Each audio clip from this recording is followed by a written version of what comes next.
श्री सद्गुरु देवाय नमः। भाइयों बहनों, शास्त्रों में कहा गया है और बड़े बड़े जानकार कहते हैं कि औरत जब अशुद्ध अवस्था में हो तो भगवान का भोग ना लगाए, भगवान के पूजन पाठ ना करे, भगवान को छुए ना।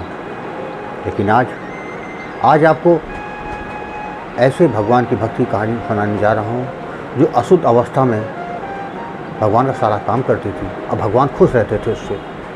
यही नहीं, भगवान उस पर तरह तरह की लीलाएं करते थे जो आम आदमी के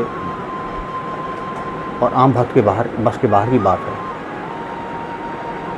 इस कथा को पूरा जानने के लिए इस वीडियो को आखिर तक अवश्य देखें। लेकिन कथा शुरू करने से पहले जिन लोगों ने गोकुल भवन अयोध्या यूट्यूब चैनल को अभी तक सब्सक्राइब नहीं किया है वो कृपया करके इस चैनल को सब्सक्राइब कर दें और बेल आइकन अवश्य दबा दें, जिससे नए वीडियो के नोटिफिकेशन समय समय पर मिलते रहें।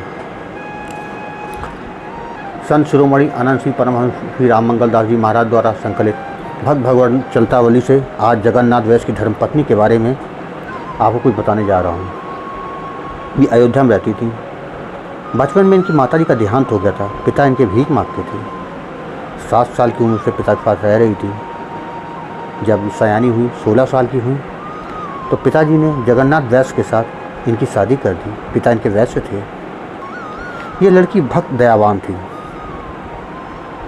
साल बाद जब बाबा राम मंगल दास जी महाराज पंडित प्रभु दयाल के साथ धर्मशाला में गए, कुछ धर्म की बातें होने लगी। वह उधर सड़क के करीब सामने मकान में थी। इनकी बातें सुनने लगी। जब तक महाराज जी वहाँ थे, दोपहर में घर आए आश्रम में, तो वो वापस आ गई। उसने महाराज जी से कहा, हमारा मन ना माना, हम आपसे मिलने चले आए, हमें पूजा के लिए मूर्ति दीजिए, विधि बता दीजिए। महाराज जी ने कहा, एक काम करो, तुम कल आओ, जगन्नाथ को साथ लेते आना, तब ठीक होगा। बोली ठीक है। चली गई। प्रातःकाल अपने पति के साथ वो महाराज जी के पास आई। फिर महाराज जी ने उसे शालिग्राम, नवदेश्वर, गोमती चक्र, राधेश्याम दिया, विधि बता दी, पारखत बताया, पारखत मंगाया। भगवान को अलमारी में जाली लगवाई गई, पोशाक बनी, वहाँ मुकुट, कुंडल सब ठीक हो गए। पूजन करने लगी और भगवान की ऐसी पूजा, ऐसा भाव कि भगवान भी उससे रीझ गए। वह अशुद्ध अवस्था में भी पूजा करती थी, भोग बनाती, भोग लगाती, भगवान खुश रहते थे। एक दिन 6 माह के बाद जब महाराज जी गए तो पंडित जी ने कहा, महाराज जी हम पास ही रहते हैं, 4 दिन को हमें भगवान दे दिया करें। अशुद्धता में भोजन करना, पूजन करना, भोग लगाना ऋषि मुनि कह गए हैं कि ना करना चाहिए, शास्त्र के विरुद्ध है, शास्त्र सम्मत नहीं है। तो उसने महाराज जी से कहा, महाराज जी भगवान कहते हैं तुम हमें स्नान कराओ, धूप करो, मीठा या फल का भोग लगाओ, आरती करो, फिर दोपहर को भोग बनाकर हमें खवाओ तो हमारा पेट भर जाता है। ऐसा ना करोगी तो हम भूखे रह जाएंगे। फिर शाम को कुछ खवा दिया करो, हमें रात को रहस्य करना पड़ता है। अब हम क्या करें, जो भगवान कहते हैं मैं वैसा ही करती हूँ। तब महाराज जी ने पंडित जी से कहा, अब हम तुम्हारी बात माने और इनको रोक दें तो उसमें हमको पाप लगेगा। पंडित जी की आंखों से आंसू आ गए। महाराज जी ने कहा, भगवान तो केवल भाव के भूखे हैं, ज्ञान के नहीं।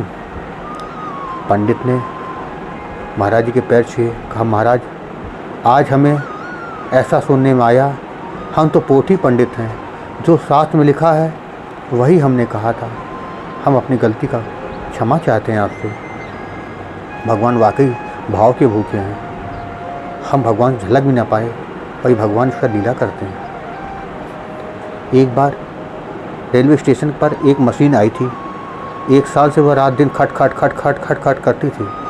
उसने महाराज जी से कहा, यह मशीन भजन में मन नहीं लगने देती। तो महाराज जी ने कहा, जब मन अंदर समा जाएगा तब कुछ पता ना चलेगा। एक दिन उसके मन में आया, ये कहीं उड़ जाती तो ठीक रहता। वो उठ गई। एक साधु 2 बजे रात को बड़े ज़ोर से सीताराम सीताराम करता था। उसने कहा, तुम बड़े ज़ोर से हल्ला मचाते हो, धीरे धीरे कहा करो ना। तो उसने कहा, हमारे गुरु ने कहा है कि ज़ोर ज़ोर से किया करो, जिसकी कान में पड़ेगा वो तर जाएगा। फिर इनके मन में आया कि यह कहीं चला जाता तो ठीक रहता, और ऐसा ही हुआ, वो कहीं चला गया। एक दिन दोपहर को आई और महाराज जी से कहा, महाराज जी ने पूछा, कैसे आई, जगन्नाथ कहाँ हैं? तो उसने कहा, आज बाज़ार बंद है, वो सो रहे हैं। हम बाहर से ताला लगा आई और भगवान से कह आई कि जब तक हम ना आवें तब तक बाबू को सुलाना। तो महाराज जी ने कहा, यह काम भगवान से नहीं लिया जाता। फिर यहाँ से 4 बजे गई, स्नान किया, भगवान को जगाया, तब उनकी नींद खोली। फिर उनके साथ भगवान रात में बहुत खेल करते थे, दिन में कम।